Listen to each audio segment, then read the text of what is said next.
Assalamualaikum warahmatullahi wabarakatuh. Bismillahirrahmanirrahim. Alhamdulillahi rabbil alamin. Wassalatu wassalamu ala ashrafil anbiya'i wal mursalin wa ala alihi wa sahbihi ajma'in. Amma ba'du, la khawla wa la quwwata illa billahil aliyyil azim. Alhamdulillah, pada pagi hari ini kita diberikan kenikmatan oleh Allah berupa Islam, iman, ihsan, dan kesehatan yang sangat luar biasa, sehingga pada pagi hari ini kita bisa mulai ngaji pengajian kitab Tafsir Jalalain. Sebagaimana biasa, sebelum kita mulai pengajian ini, marilah kita berkirim Fatihah kepada junjungan kita baginda Nabi besar Muhammad sallallahu alaihi wasallam. Semoga kelak kita mendapatkan syafaat dari beliau. Liridha'illahi ta'ala wa bi'idhnillahi ta'ala wa li syafaati Rasulillah Sayyidina Muhammad sallallahu alaihi wasallam. Al-Fatihah. A'udzu billahi minasyaitonir rajim. Iyyaka na'budu wa iyyaka nasta'in. Shiratal ladzina Thumma ila hadratin habibina wa syafi'ina wa qurrati a'yunina wa qudwatina sayyidina wa maulana Muhammadin sallallahu alaihi wasallam wa ala alihi wa azwajihi wa auladihi wa dzurriyyatihi wa ahli baitihi al-kiram ashabihi ajma'in. Al-Fatihah. A'udzu billahi minasyaitonir rajim. Iyyaka na'budu ghairil maghdubi. Thumma ila arwahi abaihi wa ikhwanihi minal anbiya'i wal mursalin wa ashabihi wa azwajihi wa ansarihi wa dzurriyyatihi wa ahli baitihi ajma'in. Al-Fatihah. A'udzu billahi minasyaitonir rajim. Iyyaka na'budu wa iyyaka nasta'in. Thumma ila arwahi sadatina Abi Bakrin wa Umar wa Utsman wa Ali wa Hamzah wal Abbas wa Sayyidina al-Hasani wal Husain wal ashratil mubashirina wat tabi'ina wat tabi'it tabi'ina lahum bi ihsanin ila yaumiddin. Al-Fatihah. Iyyaka na'budu wa iyyaka nasta'in.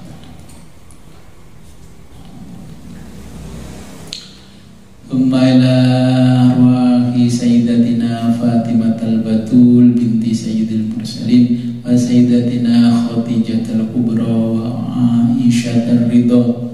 Al-Fatihah. Iyyaka na'budu ghairil maghdubi. Thumma ila arwahi sayyidina Ali Zainal Abidin wa ibnihi sayyidina Muhammad al-Baqir wa sayyidina Ja'far as-Shadiq wa sayyidina Ali al-Huraidi. Al-Fatihah. A'udzu billahi minasyaitonir rajim.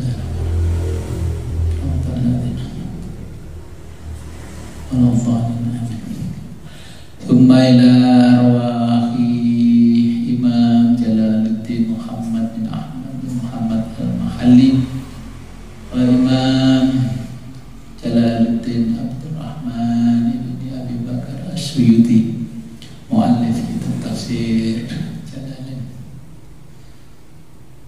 rahimahumullah ta'ala wa nafa'ana bihima wa bi ulumihima wa bi barakatihima fid dharaini wa li walidayhima wa li masyayikhihima. Al-Fatihah.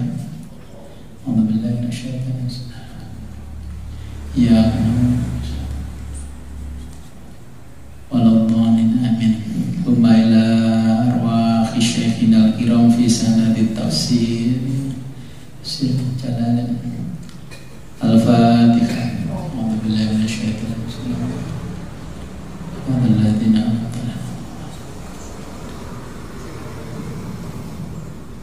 Thumma ila arwahi abaina wa ummahatina wa furu'ina wa usulina wa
Sebelum kita mulai ngaji, saya jelaskan kalau ngaji bersama saya.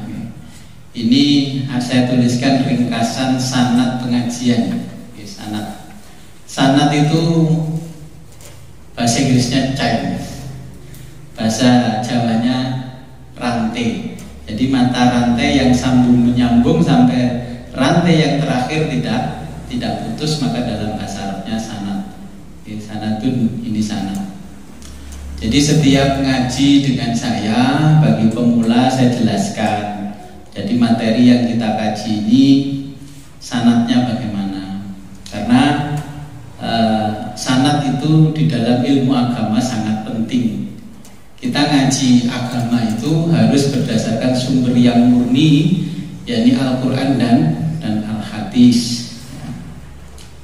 Nah, maka di sini kitab sanad ini, inna hadzal ilma dinun fanzuru amman ta'khuduna dinakum. Inna hadzal ilma, sesungguhnya ilmu agama ini, dinun ya, sesungguhnya ilmu yang kita pelajari ini adalah dinun, ilmu agama. Ilmu agama, bukan ilmu umum. Kalau ilmu ekonomi, akuntansi, manajemen gampang, teknik ya gampang. Fangduru, maka lihatlah oleh kalian, aman dari siapa? Aman dari siapa? Ta'khuduna, kalian mengambil dinakum, agama kalian. Dari Mbah Google, Mbah YouTube. Sekarang kan begitu. Padahal kaidah untuk menyampaikan ilmu agama itu sangat ketat. Dan orang sekarang kalau ditanya belajar sholat dari mana dulu? Nah itu kan berarti harus bisa menyebutkan sanadnya. Ya karena agama ini bagian dari amanah samawi. Jadi amanah dari langit, dari Allah ya. Kalau kita belajar filsafat ya ini amanah celestial, amanah yang bersumber dari Tuhan langsung, yang disampaikan melalui malaikat Jibril kepada Nabi Muhammad. Kemudian al-isnadu minad dini, sanad itu bagian dari agama. Laulal isnadu, kalau bukan karena sanad, laqala man syaa ma syaa. Orang akan berbicara agama itu saenake dhewe. Ya.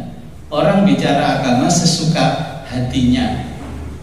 Kita sekarang sudah bisa menyaksikan di YouTube, di mana saja orang ngomong itu seenaknya. Nah kita yang ngerti sanadnya, oh ini asbabun nuzulnya, sebab-sebab turunnya ayat, ini sebab-sebab hadisnya Nabi, asbabul wurudnya, ya kadang-kadang kita prihatin. Ya. Makanya saya di sini saya tradisikan bahwa saya ngaji dulu bersama guru saya bersama guru-gurunya, sampailah terakhir kepada Kanjeng Nabi Muhammad SAW. Ini namanya sanad. Dan dengan ketemu saya masih hidup, saya berjumpa guru saya masih hidup, itu namanya qudwah. Qudwah itu melihat dengan mata kepala. Kalau ngaji ya berhadapan dengan gurunya. Kalau praktek wudhu ya diajari gurunya langsung. Kalau sholat ya diajari gurunya langsung. Bukan praktek sholat khusyuk per paket 1.800.000. Orang nggak mungkin bisa sholat khusyuk, itu nggak mungkin, ya, karena sambungan sanadnya tidak akan sambung. Kemudian amanah yang kita emban dari langit itu isinya dua. Yang pertama adalah akidah. Akidah itu bahasa filsafatnya teologi, ya akidah. Nah di dalam akidah saya sering ditanya oleh orang, Gus, dengan akidahnya itu apa? Saya punya akidah saya itu di dalam bidang akidah saya taklid kepada guru-guru saya. Taklid itu mengikuti, bukan taklid buta ya. Kalau taklid buta itu bahasa Maduranya Noro Bunte, itu taklid buta. Jadi taklid, tetapi kita ngaji kitabnya guru-guru kita kaji. Nah guru-guru ya kita taklid. Saya taklid kepada guru-guru saya. Nah yang guru-guru saya taklid kepada ulama-ulama yang taklid kepada Imam Abul Hasan Al-Asy'ari. Ini pendiri teologi Ahlus Sunnah wal Jamaah. Di Islam itu ya ada Ahlus Sunnah yang dikenal kalau di luar negeri namanya Sunni. Ya, ada lagi Syiah, ada lagi Khawarij, ada lagi Murji'ah, ya, ada lagi Mu'tazilah dan sebagainya. Tapi yang saya anut di sini adalah Ahlus Sunnah wal Jamaah. Yang pangkalnya dari sanad ini adalah Imam Abul Hasan Al-Asy'ari di bidang akidah. Cuman jenengan di sini kan belum ngaji akidah.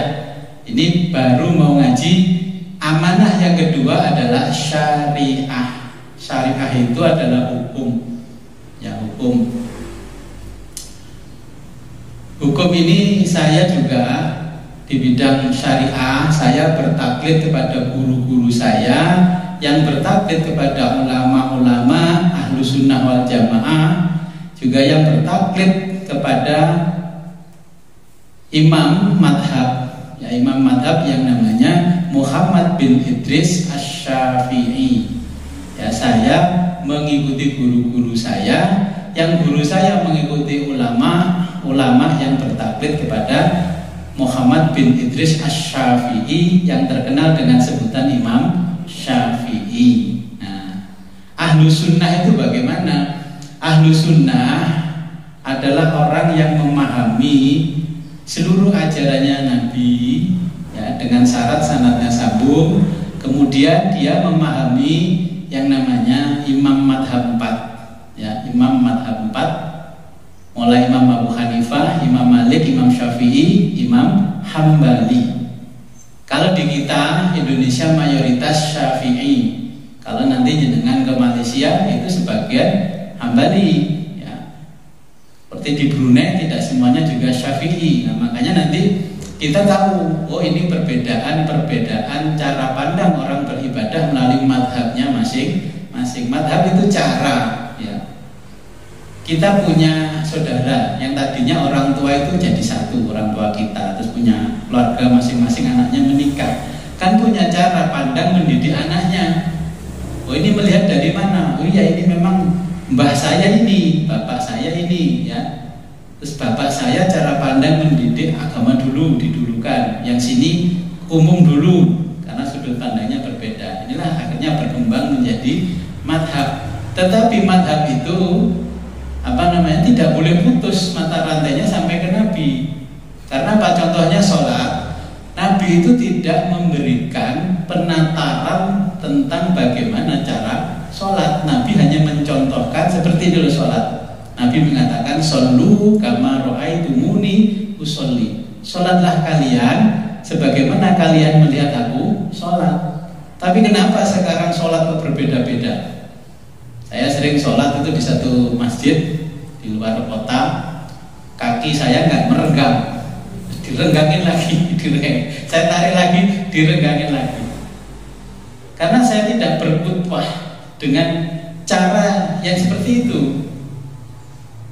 Kenapa? Karena orang zaman sekarang itu hanya mengkaji teks-teks yang ada yang ditinggalkan oleh para sahabat, para tabi'in sampai para ulama, tapi dia nggak ngaji langsung sama gurunya maksud teks ini apa, gitu loh. Nah inilah pentingnya sanad. Kemudian di dalam hujjah itu argumentasi, ya. Ngomong itu harus ada dasarnya, jangan terus kita jadi orang tua sudah dituakan. Kalau di Jawa itu kan ada namanya sesepuh, bini sepuh, ya, terus aji sepuh. Contohnya seperti apa? Imron ini sudah dituakan segala-galanya, memang usianya sudah tua. Biasanya kalau orang sudah tua, tradisi di Indonesia itu dianggap tua segala-galanya termasuk ilmu pengetahuannya. Ketika ada masyarakat di sekitarnya datang, "Bah, saya punya masalah keluarga begini-begini.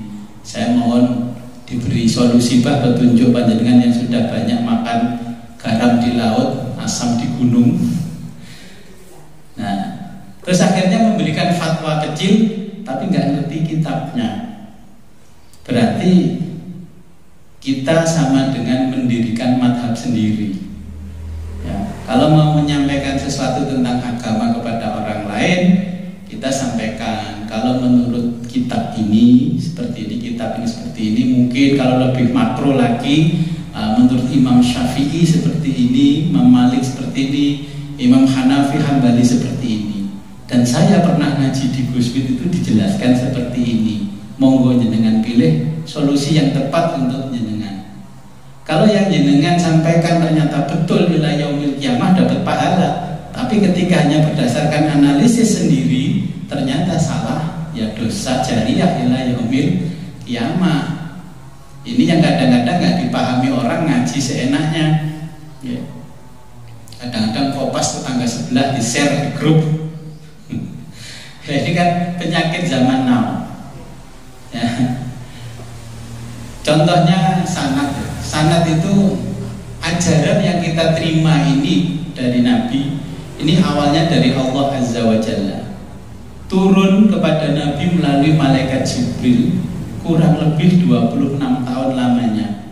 Mondar-mandir Jibril ke langit menghadap Allah, disampaikan Nabi sesuai dengan peristiwa-peristiwa yang ada di kehidupan di masa Nabi. Nah, dari Nabi ini ya, kita mengenal para sahabat istimewa, sahabat pilihan yang dekat dengan Nabi. Contohnya kalau kita bicara sanad, ya, Nabi ada namanya sahabat ya, Ibnu Abbas, putra dari sahabat Abbas, ya, itu sepupunya Nabi. Terus ada Ibnu Umar, putranya Sayyidina Umar radhiyallahu anhu. Ini.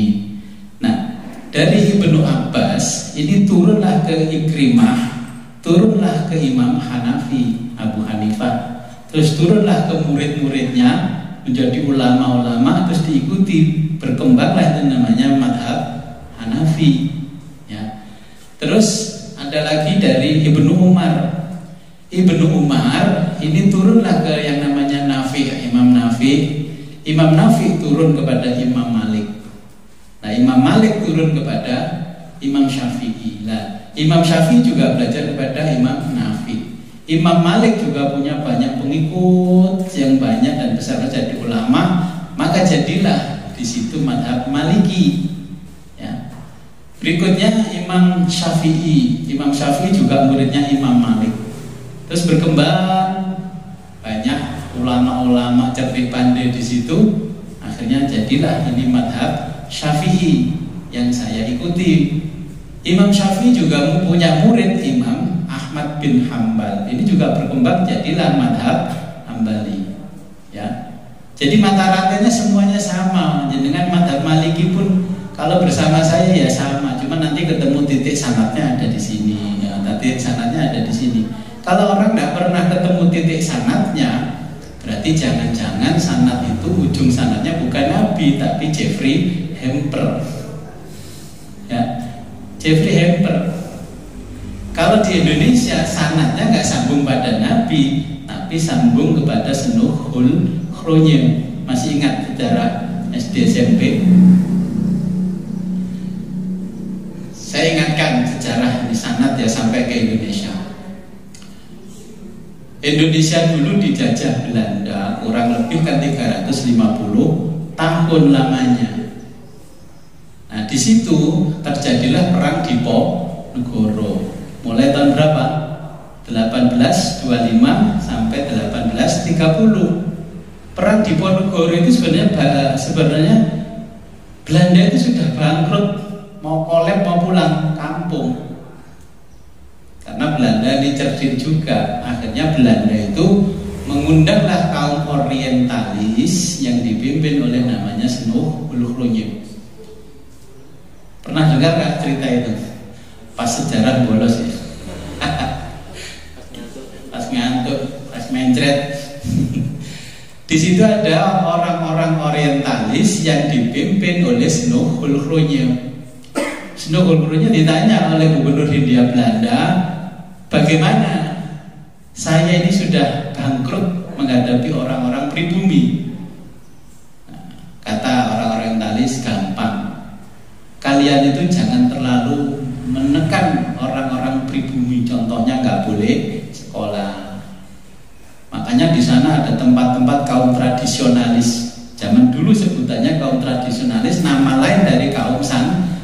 santri sing sarungan itu.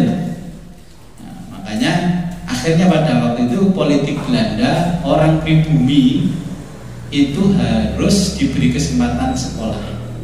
Tapi saya akan memperkenalkan kepada ulama-ulama di tanah Nusantara ini agama yang untuk memecah belah orang-orang tradisionalis.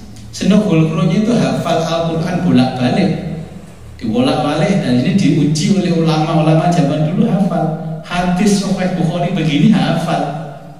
Tapi senogol kronya orang Yahudi Belanda. Akhirnya Belanda membukalah sekolah untuk kaum pribumi. Yang pertama masuk itu seperti golongannya Al-Irsyad, Al-Islamiyah, Al-Wasliyah. Tahu loh? Kalau di Kediri kan juga ada Al-Irsyad, Al-Islamiyah, sekolahnya itu anak saya Al-Irsyad, Al-Islamiyah, Al-Wasliyah. Itu organisasi masa besar sebelum Belanda pulang. Masa Belanda sudah berdiri. Akhirnya yang ketiga Muhammadiyah masuk. Sehingga orang pribumi dimasukkan ke sekolah umum. Akhirnya mendapat pelajaran-pelajaran mulai umum, matematika, filsafat dan sebagainya. Agama juga dimasukkan, tetapi mereka tidak lagi disebut sebagai ulama, tetapi disebut sebagai intelektual. Nah, ini politik Belanda. Tapi yang kaum santri tetap namanya ulama, karena al-ulama warasatul anbiya, bukan al-intelektual warasatul anbiya. Sehingga orang pribumi ngaji dengan Belanda di sekolah-sekolah Belanda, ya, bajunya tidak lagi pakai sarung dan baju koko, pakailah celana dan jas. Maka pada waktu itu ada fatwa, man tashabbaha biqaumin fahuwa minhu. Barang siapa menyerupai satu kaum berarti dia termasuk golongannya. Ya, akhirnya setelah lulus dinobatkan sebagai intelektual dan diwisuda sebagai sarjana, dia mulai mengkritisi kaum tradisional, bahwa yasinan bid'ah, ziarah kubur bid'ah dan sebagainya. Itu awalnya masuk ke Indonesia, yang membawa adalah Senogol Kronya. Riayat nggak ada ajaran nih kan Nabi, nggak usah rioyoan bid'ah. Jabat tangan setelah sholat bid'ah.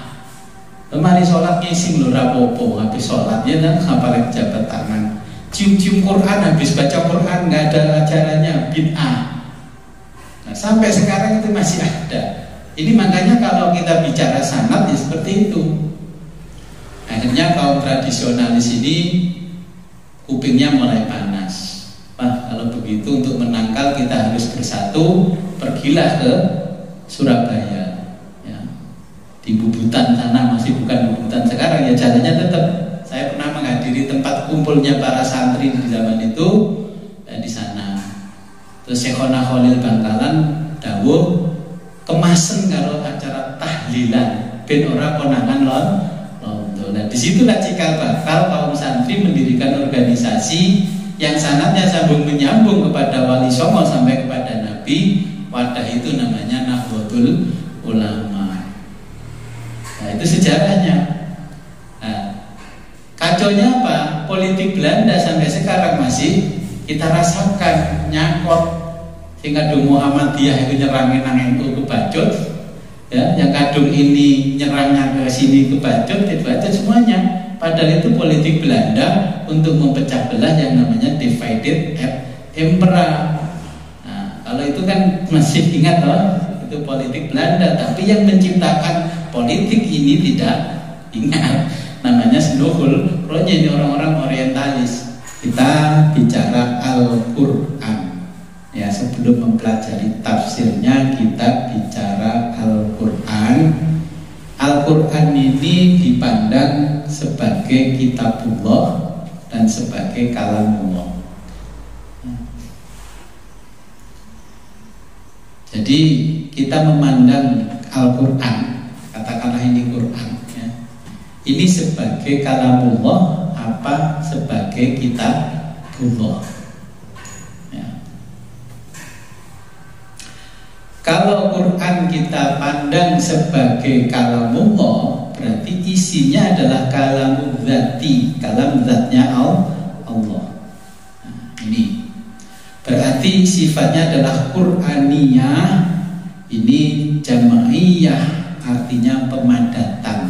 Seperti tinta ada di pulpen, itu sudah bisa untuk menyebut apa saja, tergantung yang menggerakkan. Makanya dulu di Quran dijelaskan ada namanya al-qalam yang menggerakkan itu, ya. Terus inzal. Inzal ini penurunan Quran ke dunia.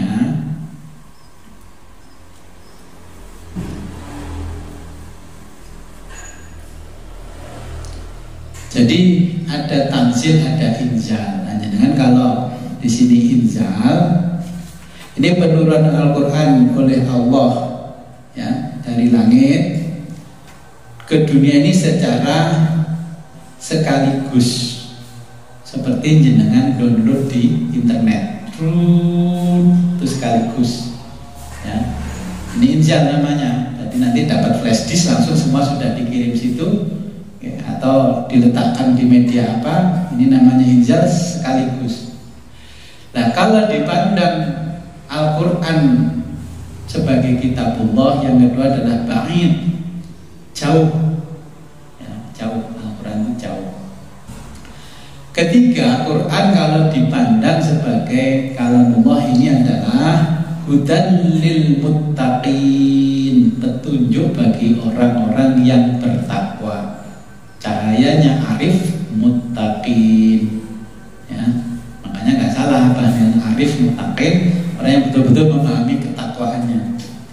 Nah, makanya di sini hudan lil muttaqin, petunjuk bagi orang-orang yang bertakwa. Kalau mau memegang Quran ini dipandang sebagai kitabullah atau kalamullah, harus dengan bithaharati wa tazkiyah, mensucikan diri dan mensucikan batin. Karena apa? Quran diturunkan ila Muhammad SAW, kitabullah wa kalamullah jama'an. Jadi kitabullah dan kalamullah sekaligus itu menjadi satu, diturunkan Allah melalui malaikat Jibril kepada Nabi Muhammad. Kemudian ini ada di alamul amr. Alamul amr. Alam amr itu alam yang masih di dalam firman-Nya Allah. Contohnya gini analoginya, saya bangun rumah, saya seorang arsitek, saya gambar dulu. Selama gambar itu belum saya serahkan tukang, berarti apa yang ada di desain gambar saya itu masih disebut alamul amr, ya. Berarti masih di dalam rancangan konsepnya. Tapi ini yang konsep adalah Allah, bukan kita. Jadi namanya alamul amr. Bari'an tahoyur itu kurang G, ya, T-A-G nigoin, ya, tahoyur wa tajaddud.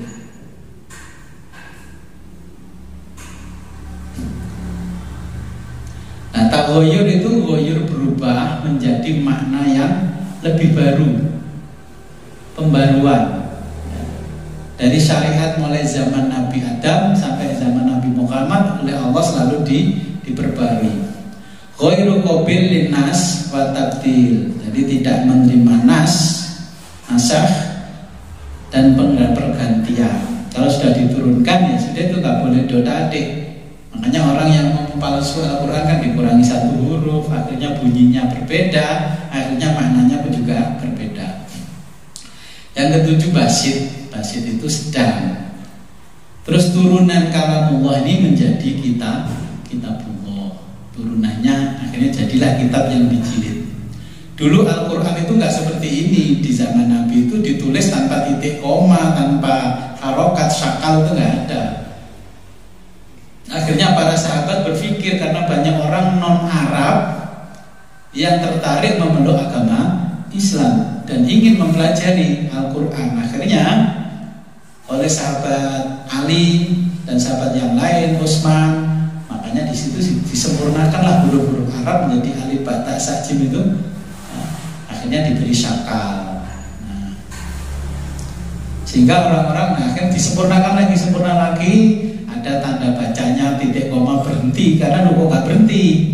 Contohnya begini, Bismillahirrahmanirrahim. Nah, jangan lihat di sini di halaman 6. Jangan kalau membaca Quran hati-hati itu ada tanda-tanda. Ya, ini nanti kalau di Quran oleh sahabat dan ulama penerusnya ini diberi tanda-tanda. Contohnya Bismillahirrahmanirrahim. Kalau kita ngaji ada lam, ini namanya tidak boleh berhenti, ya. Es coret, tidak boleh berhenti, apalagi parkir, ya. Makanya ini membacanya Bismillahirrahmanirrahim. Alhamdulillahi Rabbil Alamin Ar-Rahmanir-Rahim Maliki Yaumiddin. Baru berhenti. Iyyaka na'budu wa iyyaka nasta'in. Ihdinas siratal mustaqim siratal ladzina an'amta 'alaihim ghairil maghdubi 'alaihim waladdallin.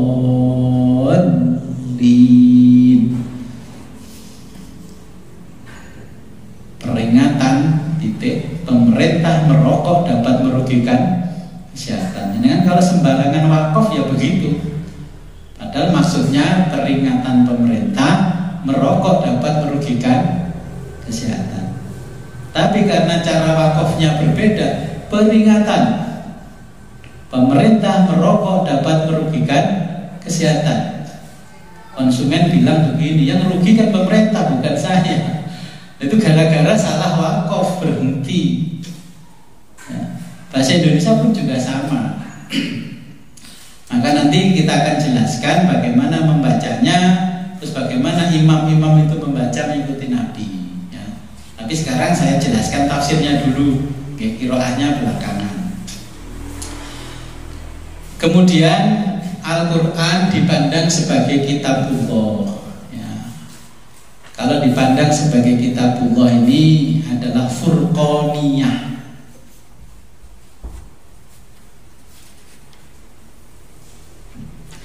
Furqan itu pembeda, jadi menekankan aspek perbedaan yang membedakan hak dan yang batil. Ini namanya Al-Furqan. Sampai masjidnya saja Al-Furqan. Ya, masjid pembeda, salati bener kalau orang bener. Maksudnya nama lain dari Al-Quran kan Al-Furqan. Dari Furqaniyah ini adalah tafsiliyah. Al-Quran ya, bersifat tafsili, terinci. Terinci itu tafsiliyah, tafsil terinci. Nah, sekarang dari tadinya inzal menjadi tanzil. Tanzil itu turunnya bertahap. Setiap terjadi peristiwa begini turun Al-Quran, jadilah itu asbabun nuzul, sebab-sebab turunnya ayat. Sehingga Quran itu karena sudah menjadi kitabullah dipandang qorib, dekat. Nah, sudah dipegang, ini namanya qorib. Kemudian kalau sudah menjadi kitabullah, fungsi Al-Quran adalah hudal linnas, petunjuk bagi semua manusia.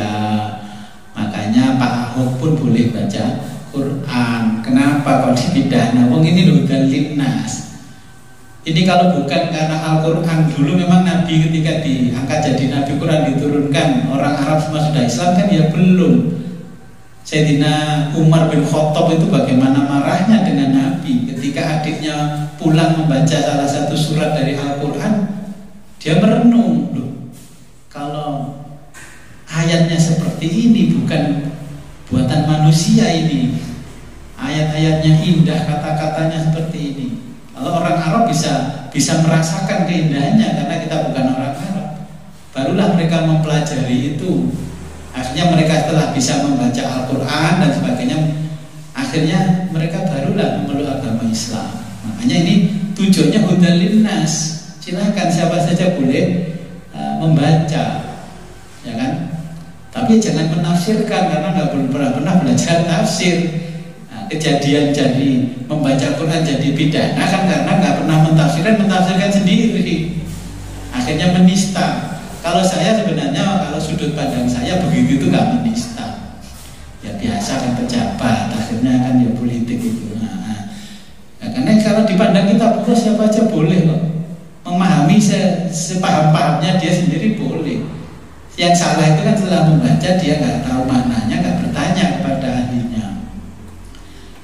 Nah kemudian Quran kalau sudah jadi kitabullah ini adalah bittoharoh, dengan bersesuci wudu.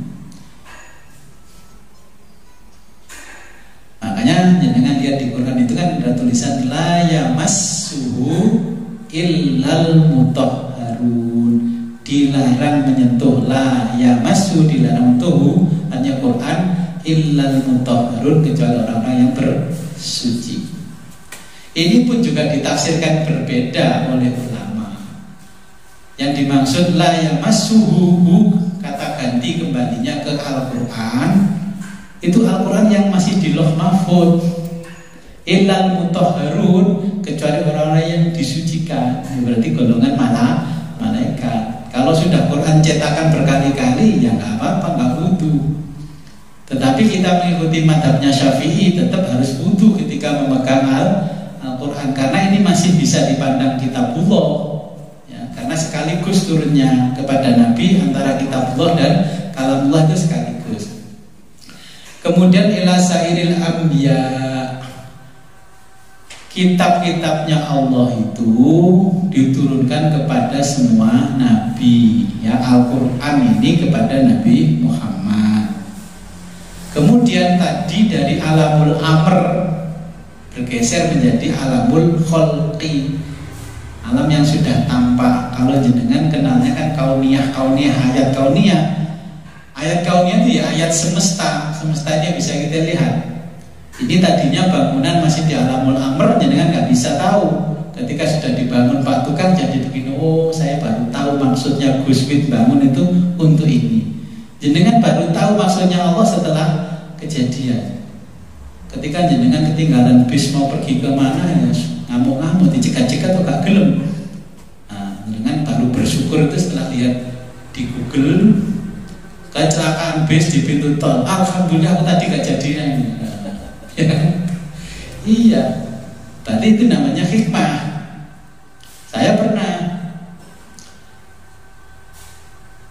Saya naik pesawat dari Jakarta ke Solo. Nah, saya diantar oleh drivernya teman saya, padahal mobil Honda Accordnya masih baru. Di tengah-tengah jalan menuju tol, menuju Cengkareng itu macet. Mobil itu Honda Accord terbaru masih 3 bulan macet di tengah jalan menuju bandara. Saya tidak menyesali, tapi drivernya takut sekali sampai pucet. Kenapa Pak sampai takut Pak? Karena drivernya orang Tasik. Katanya pakai bahasa Sunda, kenapa takut? Takut saya dimarahin Bapak karena Bapak telat ini. Yang salah bukan sampean, salah itu mobilnya, kenapa macet. Ini mobil baru. Sudah santai aja. Nanti saya telepon sama bosmu kalau saya telat ini gampang nanti beli tiket lagi. Ya 1 jam. Ya dilala macet di tengah tol itu nggak ada yang tahu kalau saya macet, nggak diderek nggak apa. Padahal itu ya towing tuh riwa-riwi begitu. Akhirnya saya berdoa, ya Allah, kalau memang ini engkau yang bikin macet, ya ini engkau lah yang bikin nyala lagi. Roda depan saya tendang-tendang pakai sepatu saya, nyala lagi mesinnya. Barulah saya sampai di bandara, saya ditelepon sama teman saya. Loh, kok bisa tak telepon sampean? Loh apa? Pesawat yang sama tumpangi jatuh di Solo. Ya alhamdulillah aku tadi itu dibikin macet oleh Allah di tengah-tengah tol. Hikmahnya. Ya, saya juga pernah menumpang itu Adam Air. Dan nggak taunya teman saya itu bawa pacarnya mau pergi. Konangan istrinya, akhirnya tiketnya diambil, nggak jadi pergi. Kita nggak jadi pergi karena teman saya gegeran dengan istrinya. Ya alhamdulillah ada hikmahnya, dia gegeran nggak jadi berangkat. Kalau jadi berangkat ya kata temen jenengan ada hari yang hilang. Iya. Nah, itu kan hikmah-hikmah begitu. Kalau Allah punya kehendak jangan disuudoni. Pasti ada apa-apa tentang kehidupan kita. Allah itu yang lebih tahu. Sering saya mengalami kejadian gitu yang kasih saya kapok gagal untuknya bisnis merugi 1.000 nggak apa-apa. Mungkin nanti diganti lagi besar. Nah seperti itu. Ini namanya alamul kholqi, ya. Zamani qabilu taghayyur wa tajaddud. Zamani tergantung zaman. Zaman itu apa?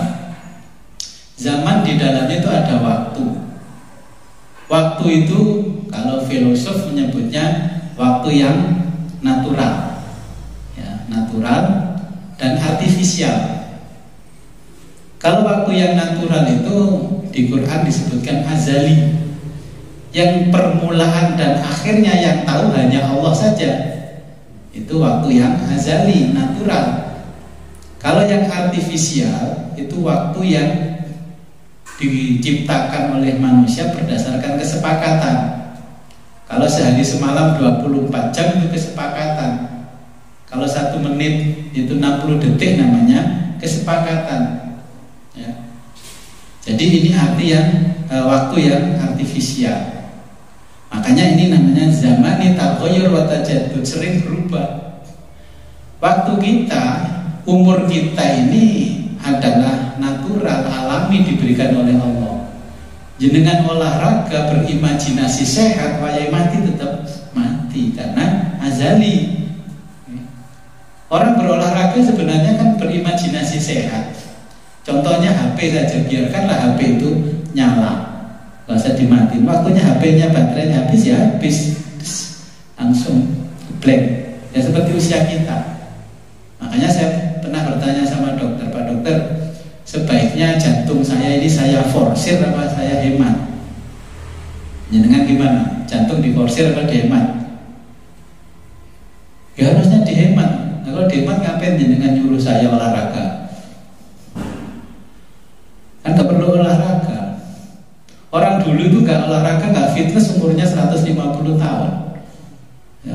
Yang olahraga gym dan lain umurnya paling 55 tahun mati karena ininya diforsir. Ya memang body stylenya lumayan. Nah inilah pengertiannya seperti itu. Qabilul linnas wa tabdir. Jadi menerima apa nasakh itu artinya penghapusan. Dulu di zaman ini berlaku, terus akhirnya tidak berlaku, ya. Itu dinasakh dan mansuh. Terus murokkab double. Ini boleh dengan gandakan, pokoknya kan sama dengan aslinya. Ini murokkab. Akhirnya Quran dipandang sebagai kitabullah, turunan kitabullah menjadi perilaku kita, ya, perilaku kita yang Qurani. Nah, hanya ketika tes interview wawancara, pilih Pancasila atau pilih Al-Quran?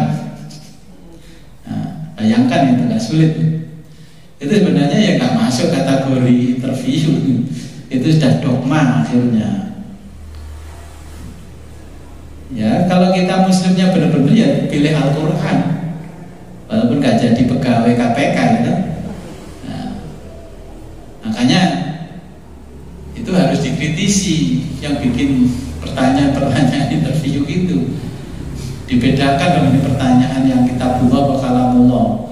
Undang-undangnya bukan berasal dari kalamullah kok. Itu kan kesepakatan kita bersama. Kenapa pertanyaannya kok melenceng? Jadi kalau Quran itu jenengan pandang sebagai kalamullah, berarti dalam bentuk apapun harus mensucikan diri kita membawa Al-Quran. Pertanyaan saya, kalau di HP jenengan ada aplikasi Quran enggak? Nah, ini kira-kira jenengan pegang HP itu wudu enggak? Terus kadang-kadang payahnya lagi ditaruh di saku belakang dekat kentut, saku depan. Ini apapun yang terjadi kalau ada teks-teks Quran walaupun bentuknya digital, ini ya kalamullah ya kitabullah. Kira-kira jenengan hapus enggak kalau sudah ngaji ini tafsir? Saya punya HP 2. Satu ada isinya kalamullah, kitab-kitab yang lain. Saya bedakan ini, makanya HP saya 2. Yang satu selalu di tas, yang satu boleh di mana saja.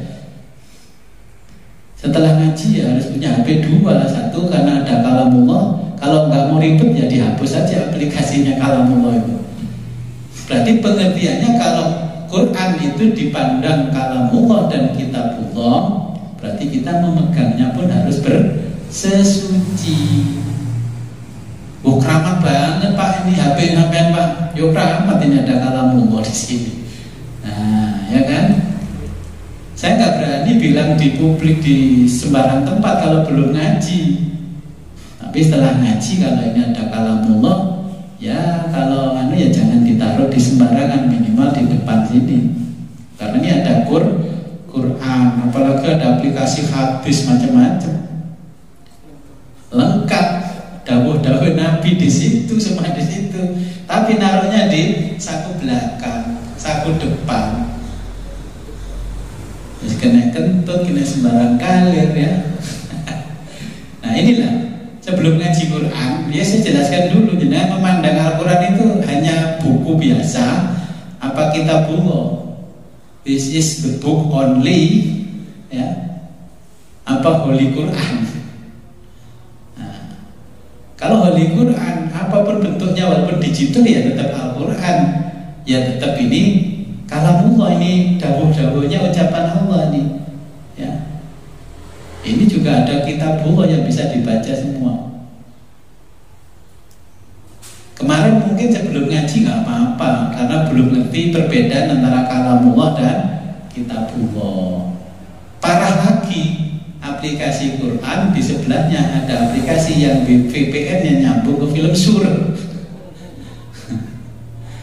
Nah, ini loh, satu kamar di sini ada kalamullah, ada semacam-macam. Ini satu ruangan. Yeah. Kira-kira bisa dimengerti tentang Al-Quran, dengan memandang Al-Quran dari sudut pandang mana? Oh jelas teks ini isinya kalam-kalamnya Allah, firman-firmannya Allah. Yang jelas buku ini, satu bundle ini kitabnya Allah yang berisi kalamnya Allah. Kalau kita tidak mensucikan ini sebagai holy book, ya gimana kita sebagai orang Islam? Kan tidak menghormati kitab sucinya. Mana mungkin bisa manfaat kita ngaji?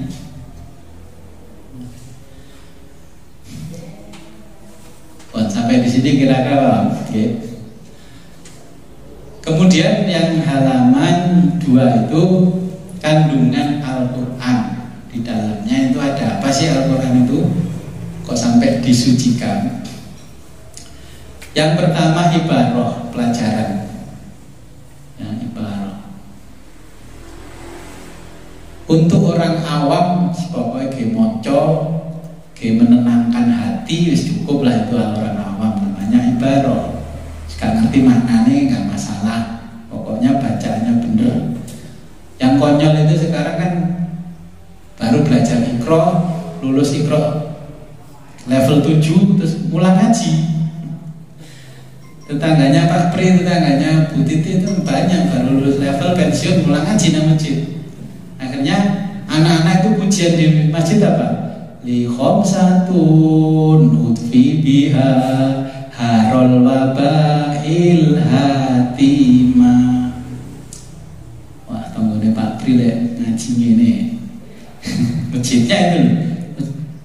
Padahal dulu saya sholat di Masjid Manis Renggo itu orang alim-alim. Mungkin generasinya yang sekarang nggak ngalim, nggak ngaji. Di belakang rumah saya di kota ya sama. Bismillahirrohmanirrohim. Itu kan terjadi di mana-mana. Bahkan di mana-mana sama. Sampai anak saya yang cewek sekolah kan lagi di, wah, menurut saya ini top ini. Ibu saya nyuruh, nah, gurunya ya sama bacanya gitu, wah. Berarti memang Al-Quran tidak sampai ke mereka, gitu loh.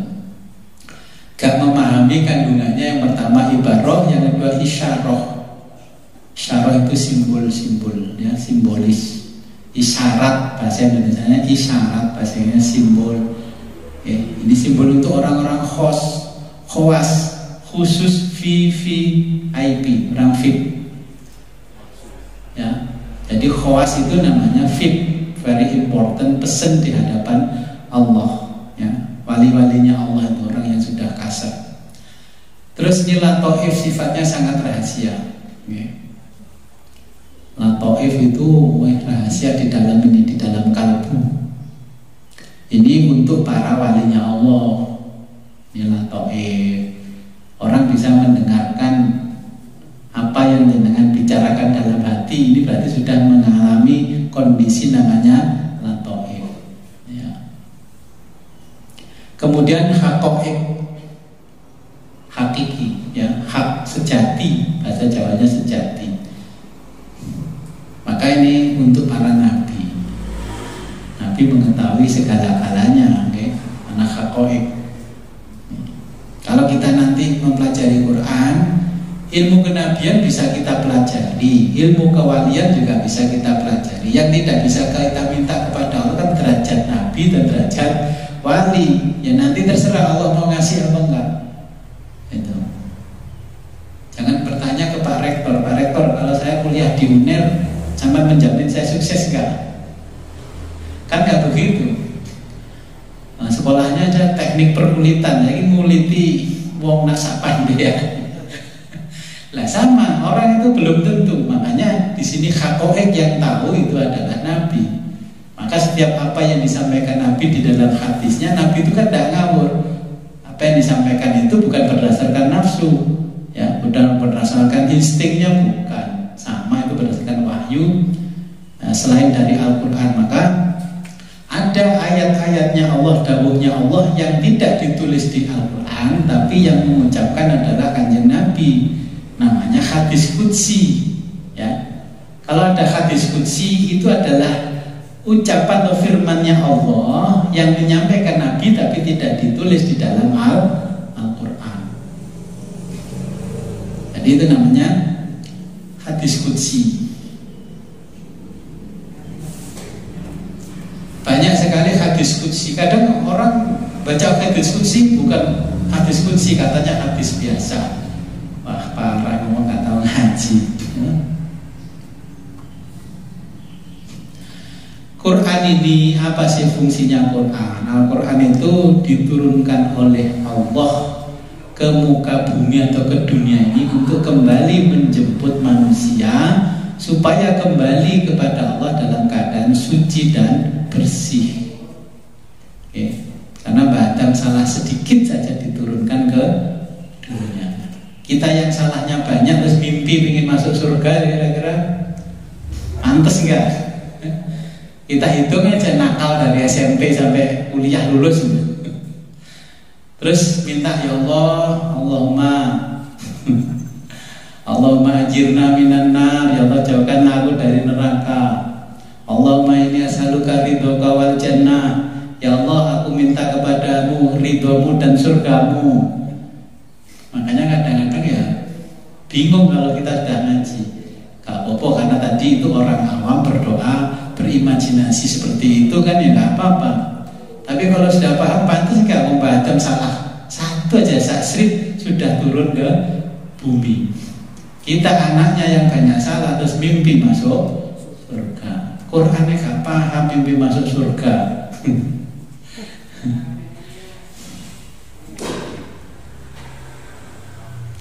Quran itu juga menerangkan segala sesuatu yang seperti teomorfis. Nah, pokoknya tahu kuliah mesti paham teomorfis. Nah, karena apa? Quran ini hakikatnya memandang manusia sebagai makhluk yang berpikir. Ya. Al-insanu hayawanun natik. Manusia adalah hewan yang punya logika. Bedanya kita dengan kambing tidak ada, sama fisiknya, anatominya sama. Yang membedakan adalah akalnya. Makanya filsafat Yunani itu menolak kenabian. Kenapa menolak kenabian?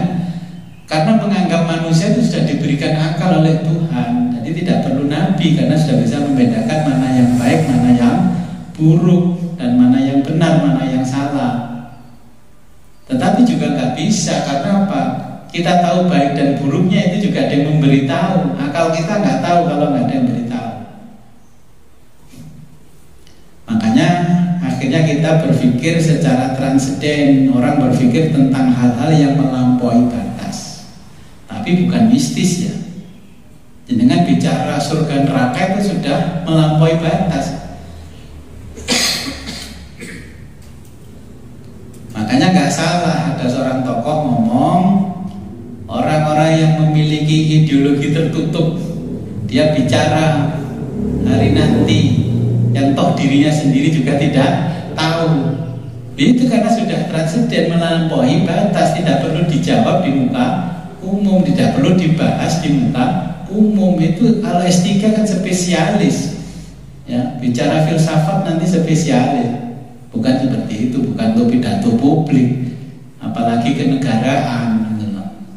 Tapi yang orang-orang alim ya diam saja, dianggap itu awam, nggak tahu, ya sudah beres gitu. Kemudian di dalam diri manusia itu kan imanen, okay. Tajalli, takholli, kalau bahasa kita belajar tasawuf di Islam itu. Kenapa begitu? Karena di dalam diri manusia ini juga ada subjek dan objeknya Tuhan. Makanya kita kalau jadi manusia biasa, orang awam, sholatnya kemana-mana itu masih diterima. Tapi kalau kemana-mana terus nggak sholat, itu yang nggak boleh. Paham ya? Orang sekarang itu gitu. Kita ini umatnya Kanjeng Nabi, orang awam, sholat, ketika sholat pikiran kita kemana-mana itu masih diterima. Yang tidak boleh itu kalau kemana-mana terus nggak sholat. Akhirnya bergeserlah orang sholat itu tidak di masjid tapi di pom. Nah, saya amati bertahun-tahun. Sekarang orang bepergian itu nggak pernah sholat cari masjid. Apalagi cilakanya kayak sini nih, sepanjang jalan ada masjid di pinggir jalan, ada masjid tapi bukan untuk Jumatan. Akhirnya praktis saja di pom, pipis dan sebagainya. Akhirnya sholatnya tidak di masjid tapi di pom. Ya sing oleh ganjaran ya sing duwe pom, ya kan?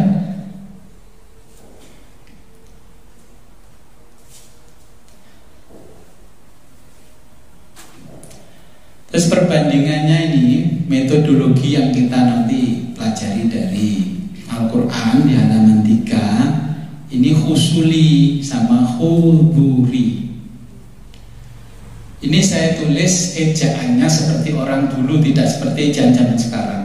Ramadan tulisannya Ramadan, akhirnya rusak. Dot itu kalau dulu kan Ramadan, itu kan gini bacanya Ramadan. Itu menyimpan bunyi dari huruf dal dan lam, makanya tulisannya DL. Nahdlatul Ulama tulisannya Nahdlatul Ulama, yang benar gitu. Ramadan ya Ramadan harusnya. Wartawan yang sekadung Ramadan boleh semuanya ke Ramadan. Ketika menjelang Ramadan semuanya marhaban ya Ramadan. Masuk ono bahasa Arab marhaban ya Ramadan. Ya marhaban ya Ramadan. Kalau bahasa Arab ya bahasa Arab sekalian. Daripada keliru ya welcome to Ramadan. Sugeng rawuh Ramadan. Lewat marit. Nah, makanya kalau kita nggak ngerti itu akhirnya yang bikin rusak kan ya seperti itu. Apalagi sekarang medsos itu, orang nulis nggak ngerti kaidah nulis enaknya kadung terkenal. Akhirnya nggak bisa dirubah, namanya salah kaprah. Kita mempelajari nanti Quran dari sisi metodologi yang khusuli, ya khusuli. SH itu dari shot ya, shot khusuli, shot, nah khusuli. Kalau huduri ya pot, ya huduri, ya khusuli ini kehadiran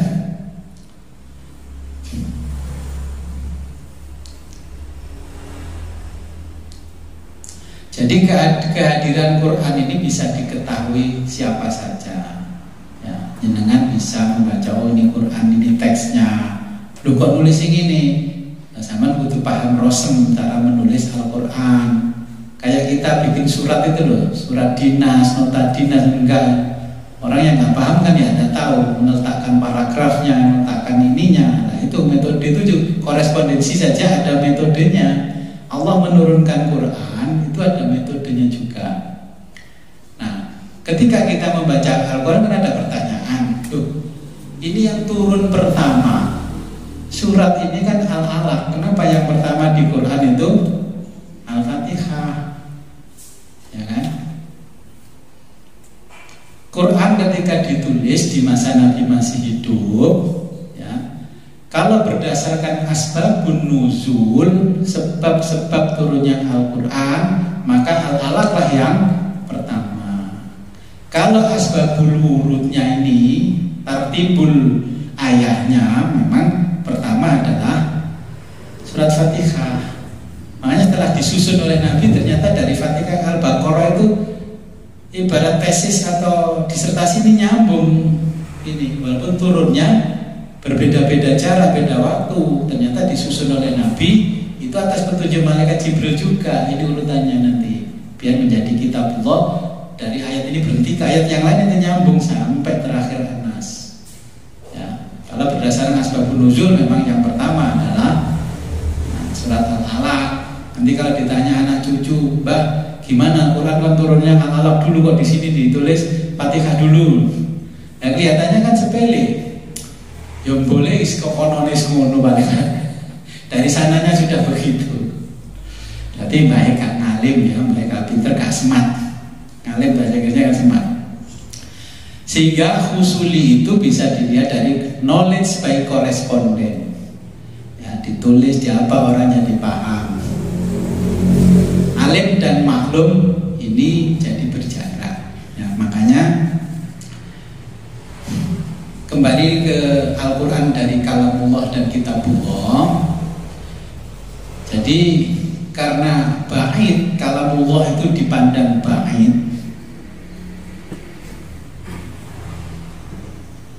artinya jauh. Maka kalau jenengan melihat terjemahan kemenak, contohnya gini, Bismillahirrahmanirrahim, Alif Lam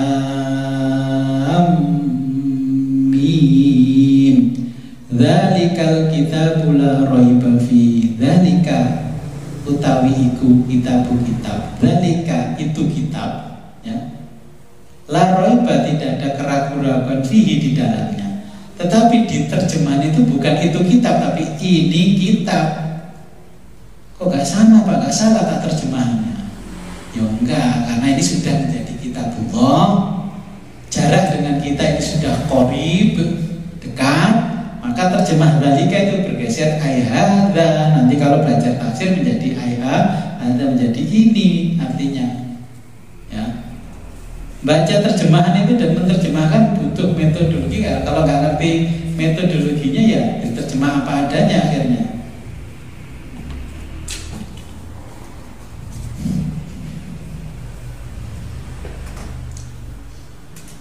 Kemudian usuli ini yang ketiga terkesan antroposentris. Tahu yang namanya Plato. Plato itu selalu mengomongkan sebab akibat, ya. Lalu manusia aja yang diuwek-uweki manusia, yang diotak-atik manusia. Sehingga orang itu berpikirnya akal minded. Gak masuk akal. Padahal akalnya sih gak nyampe ya. Nah, orang mengatakan gak masuk akal, padahal akalmu yang gak sampai.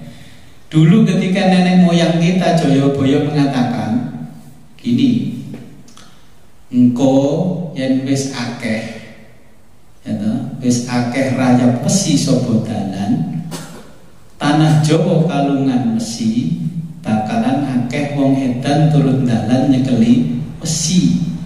Akal jenengan nyambung gak dengan dawuhnya Joyoboyo itu? Apa makna tafsirnya? Khusuli sama khudurinya. Elailo wong Jawa kari separo, Cina Londo kari sejudo. Ini kita bicara ramalan Joyoboyo, bukan kitabnya Allah. Seperti memahami itu aja kita nggak paham. Jadi elailo wong Jawa kari separo. Ya wis wong Jawa melu kono kari separo akali. Nek melu bangsane dhewe gak patek gelem, nek melu bangsa liya bangga di sana di sini gitu kan. Tokone ring durung dibuka wis cangkruk di depan tokonya. Tapi lek kerja melok aku, kok gurung teko. Ini OTW bos. Padahal OTW ku baru tani. Nah ini wong Jawa kari separuh akal. Sekarang anak kecil nggak bisa bahasa Jawa. Mbak nyeneni, itu anakmu kok gak boso karo mbak? Nggak usah seneni arek, seneni papa mama ibu kan ngajari boso Jawa kari separuh akal.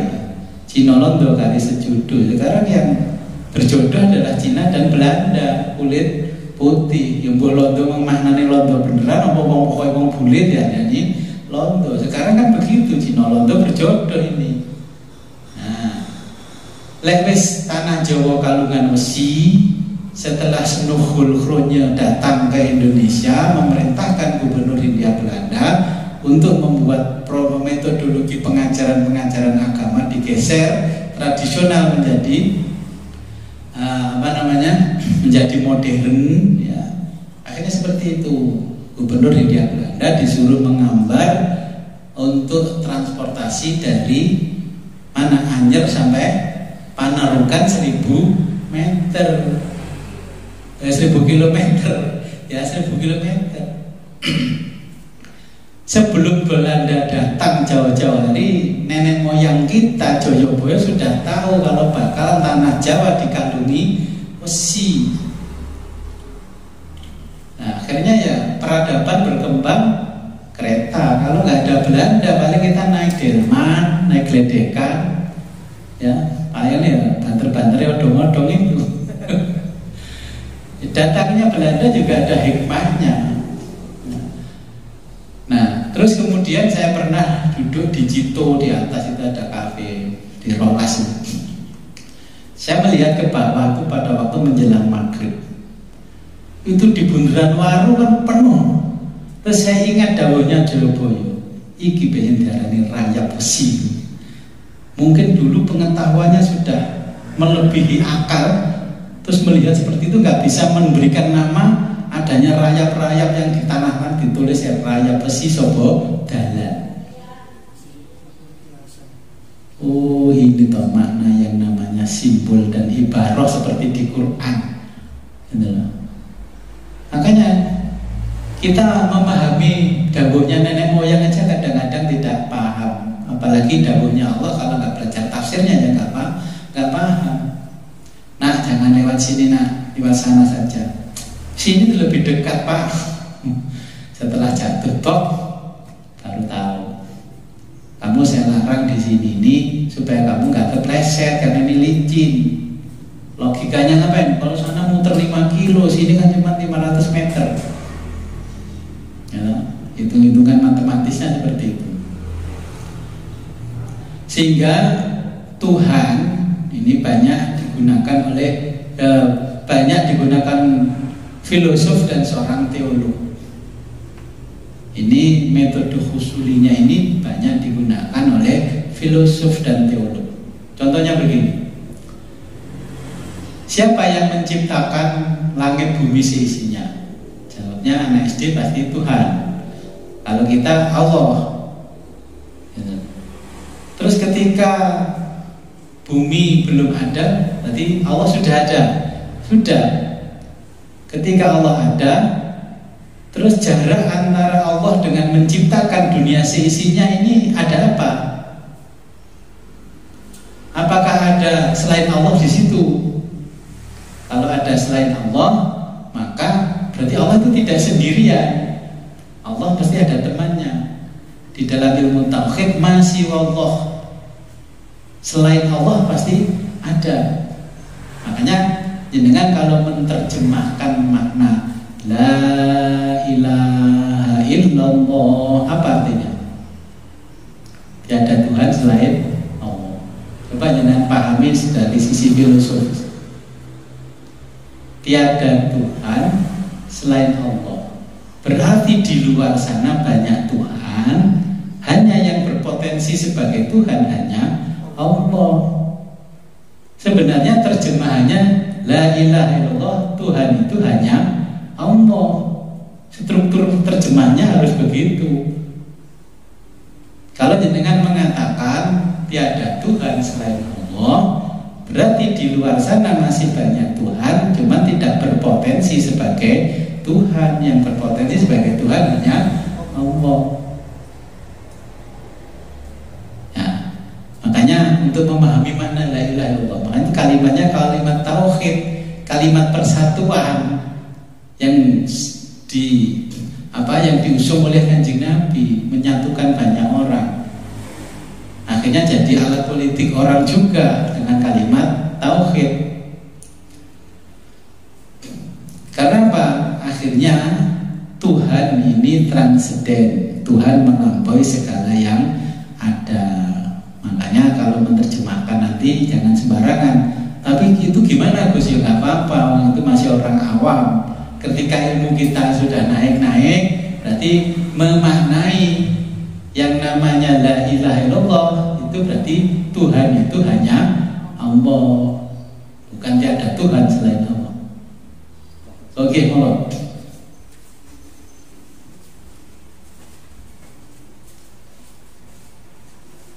Kenapa seperti itu? Karena manusia itu ada yang alim, ada yang jahil, ada yang pintar, ada yang bodoh. Kalau sudah pintar terjemahkannya Tuhan itu hanya Allah. Manusia ada yang rajin, ada malas, sudah bawaan dari sananya. Ada dosen ya pasti ada mahasiswa. Ada guru ngaji, ya ada yang ngaji. Kenapa pintar gurunya? Karena gurunya mau ngaji sudah menyiapkan materi. Makanya gurunya pintar, terus ngajinya bertahun-tahun sampai hafal, walaupun nggak bawa kitab hafal, nggak bawa buku hafal. Tapi dosen zaman sekarang kalau ketinggalan laptop nggak bisa ngajar. Nih saya kadang bilang, kamu nggak ngajar, laptopnya carry bos. Itu bedanya orang alim zaman dulu. Guru-guru dulu saya SD sampai SMA sampai perguruan tinggi nggak pernah ada yang bawa catatan-catatan. Ya teko datang cuma orang saja nulis apa? Itu namanya alim, itu namanya pinter.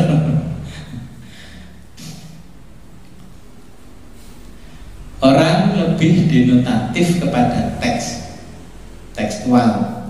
Pokoknya teks ini yang ini kan gitu loh. Ya, makanya orang sekarang itu kan cenderung membid'ahkan orang, ya, mengkafirkan orang itu hanya memahami tekstual. Tidak dipandang dari sejarahnya ini dulu bagaimana, ini bagaimana. Pokoknya ini, nah, Iskandar kena pokok itu. Taklim ini untuk mengetahui rasa bagaimana kita mempelajari Quran. Kita kan tahu ini kopi, tahu ini es krim. Tapi untuk mengetahui nikmat dan tidaknya kopi atau es krim ya kita harus mencicipi, ya kudu ngaji. Artinya ingin tahu kandungan Al-Quran seberapa hebat ya harus ngaji. Oh jomong Quran itu dibeli terus untuk dokumentasi, bukan sebagai argumentasi. Saya datangi semua teman-teman saya yang muslim, ada ayat kursi di dindingnya, ada ini ya. Tapi Qurannya saya pegang di lemarinya, rak-rak lemari ya banyak debunya. Dari beli sampai saya datang mungkin nggak pernah dibuka. Ini kan umat Islam memposisikan Quran sebagai dokumentasi, tidak sebagai argumentasi. Apalagi edukasi tambah belas. Di Kediri itu ada programnya Pak Wali, Bu Wali yang bikin program Quran masif. Programnya jadi, orangnya pergi, ya ini nggak jadi masif.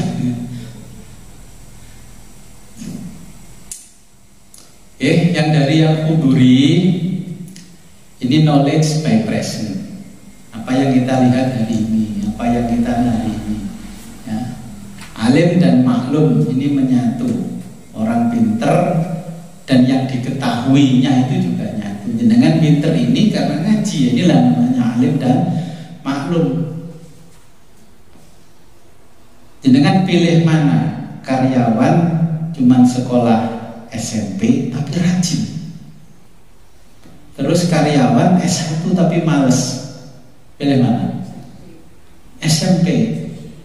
Ini SMP rajin ya, ini seperti pisau, satu ketika tajamnya itu mengenai jenengan. Kalau pisau ini tidak diasah ya setiap hari, kalau ingin selamat berarti yang SMP harus di PHK, dikasih pesangon, nih kamu saya kasih uang kuliah dulu baru kembali. Karena apa? Biar tidak menyerang kita dari belakang. Karena dia tidak alim juga tidak maklum, karena hanya sregep. Banyak orang salah berpikir, dipikir dengan mempekerjakan orang SMP lebih nyaman, bisa diperintah-perintah. Tapi nanti kalau ilmu kita sudah diserap, jualan sendiri, contohnya bakul bakso, kalau bakul bakso saat ini saya bisa melanu, lah pinter ya keluar. Nah itu tipologi orang yang alim dan maklum.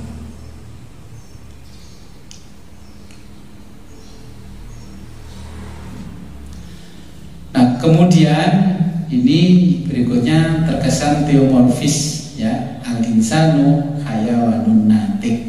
Manusia adalah binatang yang memiliki logika, akal. Cuman akal di sini yang dimaksud di Islam dengan di Barat itu berbeda. Akal itu merujuknya ke hati, kalau di Yunani merujuknya ke kepala. Ya, makanya ketika kita bicara filsafat itu filsafat mana yang kita bicarakan? Platonis, Aristoteles atau Islam? Kalau di Islam yang namanya akal itu adanya di sini.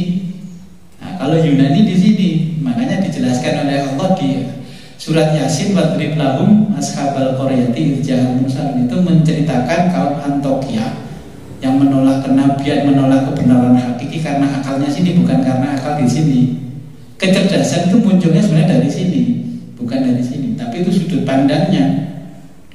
Kalau kita dari sini ya. Nah ini banyak digunakan orang dengan sisi komprehensif. Kenapa seperti itu? Ini para sufi, akhirnya muncullah orang-orang yang tasawuf ya, memahami Al-Quran itu dari sisi batinnya, rahasianya ya. Ketika Allah mengatakan wa 'allama Adama al-asma'a kullaha tsumma aradahum 'alal malaikati faqala anbi'uni bi asma'i haula. Ketika Nabi Adam dihadapkan dengan para makhluk yang lain, malaikat protes ya. Terus iblis protes. Sebenarnya malaikat dan iblis juga sama-sama protes. Kalau malaikat cepat sadar, kalau iblis tidak sadar. Itu bedanya. Makanya nanti ada psikologi iblis. Di dunia ini ada psikologi iblis. Ketika Allah mempresentasikan makhluk baru namanya Adam, semuanya iri karena Adam menjadi khalifah di muka bumi. Akhirnya Allah menguji. Kenapa? Ya Allah, saya ini kau ciptakan dari api, bisa mengeluarkan cahaya, kok malah derajat saya di bawahnya Adam. Malaikat juga menyampaikan bahwa saya diciptakan dari cahaya, kenapa kok malah derajat saya di bawahnya tanah? Allah mengatakan wa 'allama Adama al-asma'a kullaha tsumma 'aradahum 'alal malaikati faqala anbi'uni bi asma'i haula. Allah sudah, kalau kamu ingin tahu jawaban saya, ini ada benda semua ini, sebutkan satu persatu namanya apa? Malaikat nggak bisa menyebutkan satu persatu, iblis nggak bisa, Adam baru bisa menyebutkan. Oh ini istri saya, ini piring, ini mangkok, ini pisau, semuanya bisa. Itulah kalau kita mempelajari Quran dari sisi batiniah, itu kita bisa memahami maknanya. Itulah namanya filsafat berpikir. Nah sehingga dibawalah ke filsafat modern. Itu namanya filsafat ilmu. Adam itu diletakkan di kepalanya sudah ada ilmunya. Kalau malaikat itu cuma sakti saja tapi nggak punya ilmunya. Kalau sujud ya sujud saja, yang sholat ya sholat saja, yang memutar matahari ya matahari, mutar bumi bumi, penggawaannya nyabut nyowo ya nyowo saja. Ya. Itu makanya Allah memberikan jawaban kepada malaikat dan iblis. Coba kalau yang dimuliakan itu iblis, apa yang terjadi? Api. Dengan makan sate dibakar api. Terus aromnya itu kan ada namanya apa? Hitam-hitam itu, ya, nempel ke sate. Itu kan ada zat asam dan zat arangnya itu, karbonnya membuat jenengan kanker. Sate yang dimasak dengan gitu kanker karena apa? Ya unsur iblisnya lebih banyak. Adam itu terbuat dari tanah. Semua unsur yang ada di iblis, ada di malaikat, semuanya ada di tanah. Makanya Allah tuh milih menciptakan makhluk yang dipresentasikan di semua makhluk itu adalah Adam, materialnya dari tanah. Nah, cerita begini pun kita nggak tahu kalau nggak belajar tafsirnya. Yang dimaksud Allah argumentasi dengan perdebatan dengan para malaikat dan iblis. Ternyata ya memang betul, semua unsur yang ada itu semuanya ada di tanah. Ada emas ya di tanah, ada api ya di tanah, ada air ya di tanah, cahaya juga di tanah, semuanya di tanah. Sehingga Tuhan ini dianggap imanen.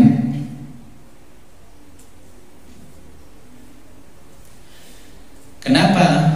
Karena Tuhan itu dianggap menjadi bagian dari struktur alam. Pertanyaannya begini, kalau kita belajar filsafat, Tuhan itu ada nggak sih di dunia? Jawabannya apa? Kalau ditanya anak cucu, Tuhan ada, Allah ada nggak di dunia ini? Orang rame-rame bicara tentang Allah, membuktikan keberadaan Allah, adanya bumi, langit, seisinya. Itu kan tanda-tanda. Mobil saya di rumah, semua orang menyangka saya di rumah. Padahal wong lunga numpak bis, lunga dijemput konco nih. Ini tanda-tanda keberadaan saya, tapi belum tentu saya ada. Nah, makanya kalau menganggap Tuhan itu imanen, berarti ada nggak Tuhan atau Allah ini di bumi? Kalau jenengan menjawab bahwa Allah ada di dunia, bisa kafir. Karena Allah kalau berada di dunia berarti Allah itu kecil, bukan maha besar. Ya, jangan salah berpikir. Yang benar itu dunia itu berada di dalamnya Allah, bukan Allah berada di dalamnya dunia. Kalau Allah berada dalam dunia, jangan-jangan masih ganteng saya Allah dengan saya, kan gitu. Nah, makanya itu jangan salah berpikir. Nanti ditanya filosof atau orang yang beragama lain ingin menjatuhkan jenengan, Bapak Takmir, Allah ada nggak di dunia? Ya ada. Berarti Allah itu kecil. Ya. Jadi yang benar itu dunia seisinya itu berada di dalam Allah, bukan Allah berada di dunia. Mau dunia cuma segini. Kalau diibaratkan itu oleh Allah, dunia itu kalau saya bilang yang lebih kecil lagi kayak atom, nggak bisa melihat, sama dengan kacang hijau. Dunia seisinya itu kalau dibandingkan seperti itu. Jadi Allah itu kalau kita belajar ilmu tauhid tidak ada di dunia. Kalau ilmu teologi yang ada itu dunia berada di dalam lingkungan Allah. Kalau dunia Allah berada di dunia berarti Allah itu kecil sama dengan makhluk. Ini makanya kalau memandang Tuhan ini imanen. Jadi tajalli takholli, ya. Kemudian zikir sama ghafil, iling lali. Ketika sholat Allah, paling ya Allah apa itu aja yang khusyuk.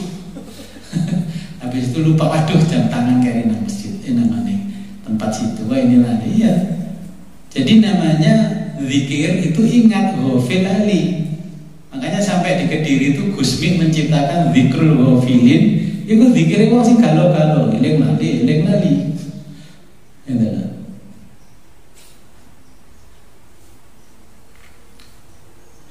Kemudian mukasyafah dan mahjub, terbukalah ya, orang itu maju sekali mukasyafah, menerima peradaban.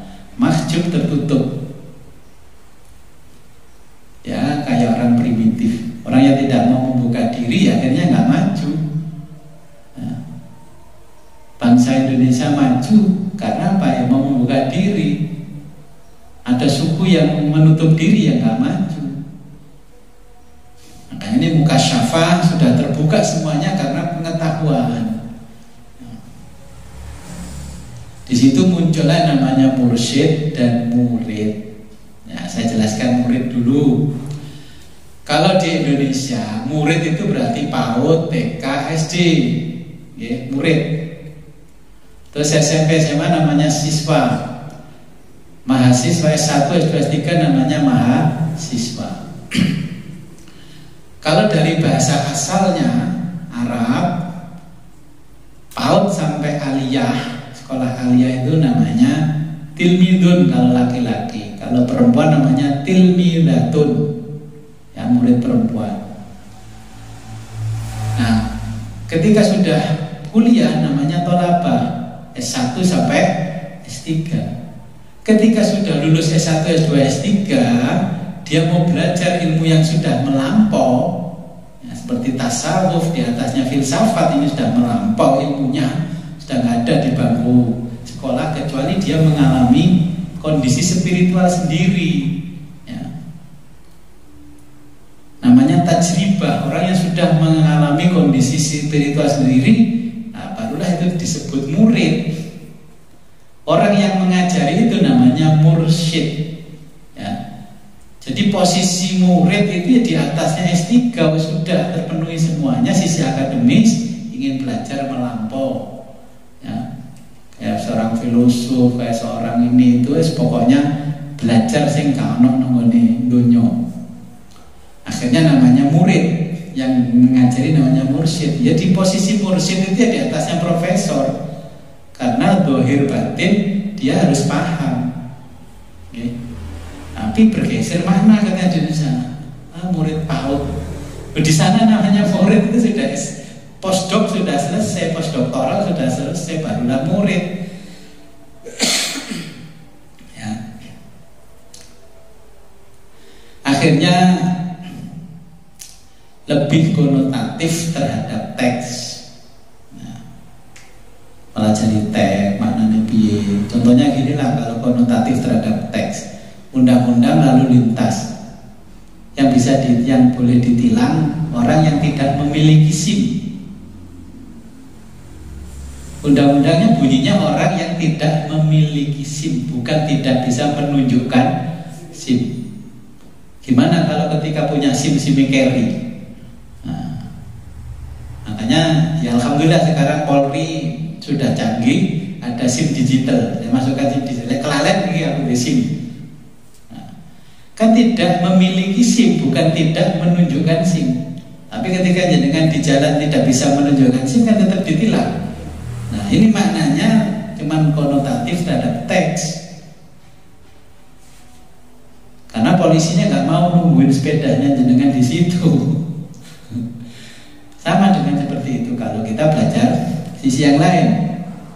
Sehingga tidak terbatas, akhirnya tadhkirah, tasawuf, tasawwur, tazkiyah. Tadhkirah, kita kalau sudah pintar belajar sholat dan sebagainya, ya harus meningkat ke atasnya thariqah. Ya. Tapi ya lucunya zaman sekarang masih berthariqah dengan gurunya, nggak lama mendirikan thariqah sendiri, akhirnya jadi mursyid. Ya. Syarat mursyid tidak terpenuhi jadi mursyid.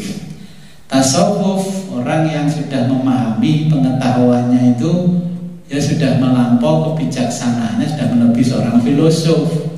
Ya. Jadi orang tasawuf sufi, tasbir dan tazkiyah. Jadi kalau tasbir itu seperti begini, jenengan didatangi orang, Pak, orang orang yang membunuh orang itu dosanya diampuni nggak sama Allah? Jawabnya jenengan gimana?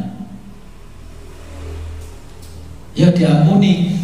Nah, terus datang lagi temannya, tanya, Pak, orang yang membunuh itu diampuni nggak dosanya sama Allah? Nah, jawabnya gimana? Diampuni. Celaka ya. Makanya orang yang pertama datang itu kalau jenengan tahu bahwa dia membunuh orang, dia bertanya seperti itu, dijawab ya diampuni oleh Allah.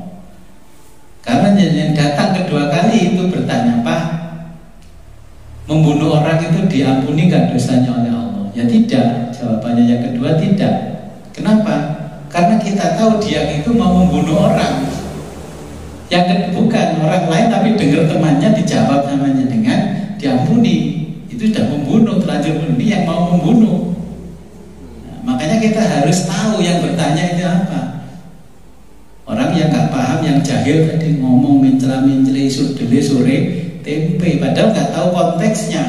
Yang pertama itu orang yang sudah membunuh ingin bertobat, yang satu karena sentimen ingin membunuh baru bertobat setelah membunuh.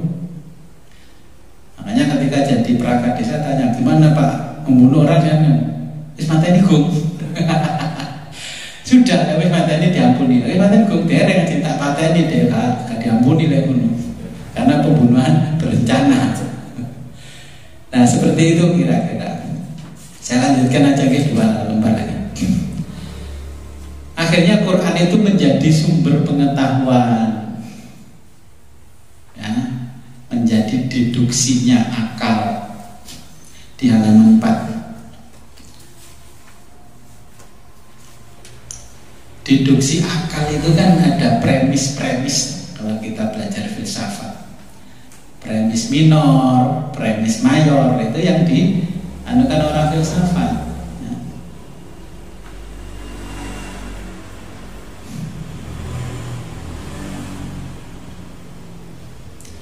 Jadi deduksi akal itu kita akan menarik kesimpulan itu berdasarkan akal. Ya. Kemudian ada intuisi nalurinya. Aku lihat memutuskan ini kira-kira wong-wongi cocok apa enggak. Padahal kita ini guru besar, sudah tahu semua hal yang akan diputuskan. Makanya jenengan itu kalau ada seminar, itu kok keynote speaker yang satunya kok narasumber, apa bedanya? Rata-rata orang ikut seminar itu nggak tahu bedanya keynote speaker sama narasumber. Kalau keynote speaker itu yang bicara, pembicaranya itu bisa dijadikan referensi. Ya, contohnya kalau ada gubernur, bupati, wali kota bicara tentang pembangunan daerahnya, berarti omongannya dia itu bisa dijadikan referensi sebagai dasar hukum. Kalau narasumber cuma memberikan pengetahuannya dia saja. Oke. Jangan salah. Kok dengan seminar tulis keynote speaker. Bapak Arif Mutakin, apa kekuasaannya dia? Nah, kalau jenengan di wilayahnya jenengan sekupnya kecil, ya nggak apa-apa keynote speakernya itu. Jadi jangan sampai salah menempatkan kata-kata. Makanya deduksinya akal itu kita harus bisa membedakan. Oleh keynote speaker itu berarti orang yang mempunyai kekuasaan dan pembicaraannya itu bisa dijadikan referensi. Kalau narasumber orang yang mewakili pribadinya atau institusinya, organisasi, barulah itu narasumber. Atau orang yang dianggap memiliki ilmu yang sama dengan yang dibicarakan di dalam sebuah pembicaraan ilmiah. Ya. Kemudian ada namanya ilham. Dengan kalau kesulitan terus istikharah, minta petunjuk kepada Allah, akhirnya nanti beri ilham. Tapi saya istikharah nggak pernah tembus, Gus. Nah, belajar istikharah nang sopo, nang pribon. Kalau mau istikharah supaya tembus, setelah sholat istikharah segera tidur, jangan terputus satu kalimat pun. Lah sampean mari istiqoroh dulu statusnya kancane, dulu terus baru turu, ya nggak tembus. Istiqoroh, setelah istiqoroh selesai, assalamualaikum, ya tidur di situ. Baru nanti Allah berikan. Kalau terputus dengan kegiatan yang lain, walaupun hanya satu kata, ilham itu nggak akan kita terima. Istiqoroh, pada istiqoroh di kamar ada TV, TV-nya di timer sampai TV-nya sih belum oke. Nah, jadi akhirnya karena nggak tahu ilmunya, istiqoroh nggak pernah tembus. Akhirnya nyusahkan saya pun jenengan istiqoroh mon Gus. Nah, akhirnya gitu. Nah, kemudian ini wahyu. Wahyu itu yang diterima oleh para nabi, wahyu, ya. Jadi itu kualitas yang diterima itu lebih akurat daripada kita. Kita itu istiqoroh masih dibutuhkan 3 kali. Pertama, dikhawatirkan diganggu setan sama iblis. Istiqoroh lagi sama enggak beda, berarti enggak sama yang depan. Terus istiqoroh lagi berbeda lagi, berarti enggak. Contohnya kalau istiqoroh tentang jodoh, istiqoroh berkali-kali bukan gambar. Ya enggak, jadi ya itu jodohmu. Sing bentuk gambar ini perlu dipertanyakan, kenapa gambarnya ditampilkan yang indah-indah. Jangankan sebaliknya, isyaratnya Allah. Makanya sering orang bertanya, Gus, saya istiqoroh, pacar saya nggak ketemu ya Gus gambarnya Gus. Ya justru itulah yang namanya jodohmu. Gak usah ngeyel, Gus. Istiqoroh 2 kali nggak tembus, ya sudah. Sing tembus itu malah bahaya, flexing deh itu. Flexing, diflexingi karo nenek moyangnya dimuncul sing api-api. Ya. Makanya kemudian mimpi ini berasal posisinya di alam sadar dan di alam bawah sadar, dengan tidak sadar. Sehingga berasal dari ini ilmunya dipelajari oleh orang-orang Yunani. Apa di antara mimpi itu? Dengan tidur, hipnosis. Hipnosis itu artinya orang yang tidur, karena persis dewa tidur, makanya hipnosis. Nah, orang yang berada di situ, kalau jenengan mimpi itu tidak bisa runtut, tidak bisa sistematis, sehingga mimpinya jenengan itu tidak bisa dipertanggungjawabkan, karena mimpinya orang bodoh, orang awam. Kalau mimpinya orang alim, tahu ilmunya, bisa dipertanggungjawabkan. Contoh begini, saya berkali-kali mimpi didatangi Pak Haji Jalil. Pak Haji Jalil itu wiritan wasilah kesayangan. Terus dalam mimpi ketemu, apakah tanya, saya mau bawa saudara-saudara saya ke sini boleh Gus? Mau ngaji, mau ini? Ya kalau niatnya dari Allah silahkan. Berkali-kali zaman saya diam, karena Pak Haji Jalil sudah tahu, sudah ngaji dengan saya lama. Mau sowan itu kirim Fatihah kasih. Saya kasih jawaban dari sinyal WA-nya dia, ya bisa nyambung. Analoginya sekarang kan jenengan punya WA, saya punya ini nyambung, ada sambungannya. Nah, itulah hampir sama analoginya dengan mimpi. Kalau mimpinya orang alim, saya ngasih ijazah jenengan doa, jenengan melakoni nggak melakoni saya tahu, karena itu sambungannya nyambung. Ya. Setelah mimpi itu mukasyafah. Akhirnya nggak perlu mimpi, duduk saja langsung diperlihatkan oleh Allah. Saya ketika tahun 2000-an mengalami satu kondisi naik bis dari Bandung ke Jakarta. Di bis itu kepalanya orang ada yang monyet, ada yang anjing, macam-macam. Mata ini, kacamata saya buka, saya gosok-gosok, ini kok tetap apa ini? Saya kembalilah ke guru saya. Tuan guru, saya mengalami kondisi seperti ini gimana? Malah tertawa guru saya.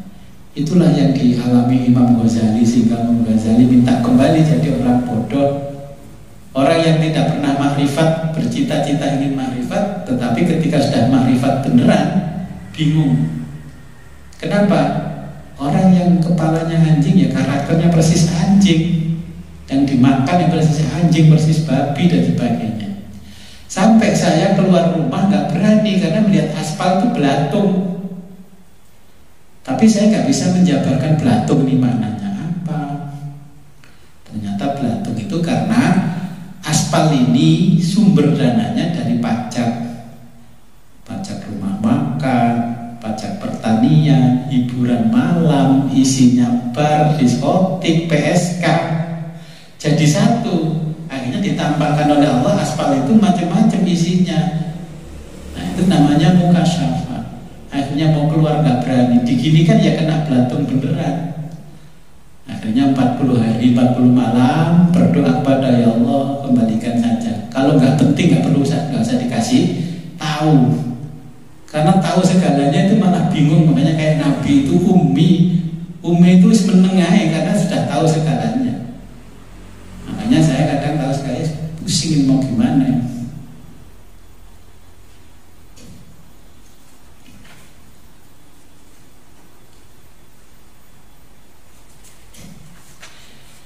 Nah, kira-kira untuk pertemuan hari ini saya cukupkan sampai di situ. Ya, nanti di pertemuan berikutnya baru kita ngaji tafsirnya. Yang lain-lain itu mudah dengan pahami melalui dibaca sendiri di rumah. Ya.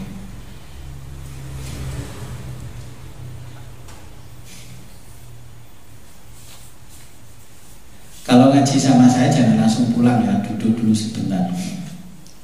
Ini boleh dengan nanti diisi dulu kitabnya yang sudah punya kitab.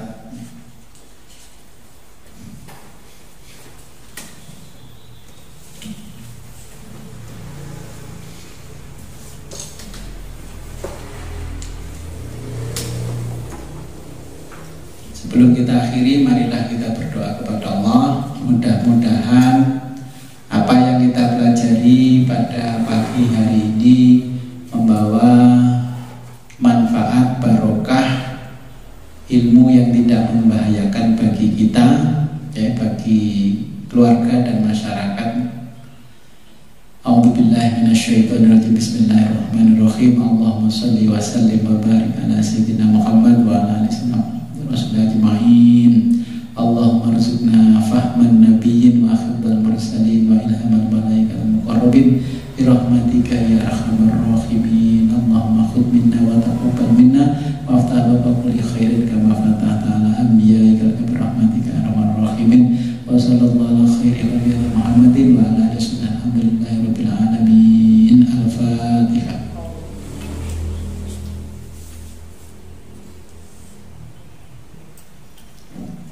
Lembaran yang munajat dengan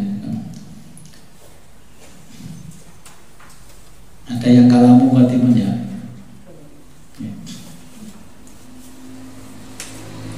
Jadi kalau kita ngaji Quran, ngaji tafsir, setelah ngaji membaca sudah belum begitu.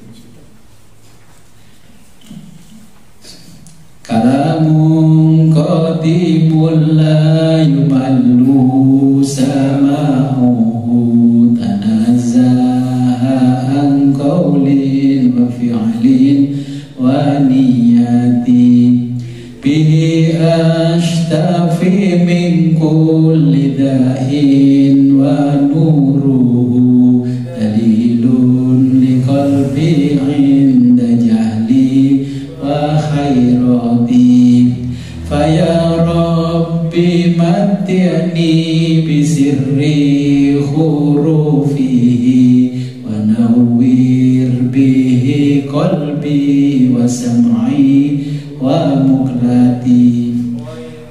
Akhirul kalam, ihdinas siratal mustaqim, wa billahi taufiq wal hidayah wa ridha wal inayah. Wassalamualaikum warahmatullahi wabarakatuh.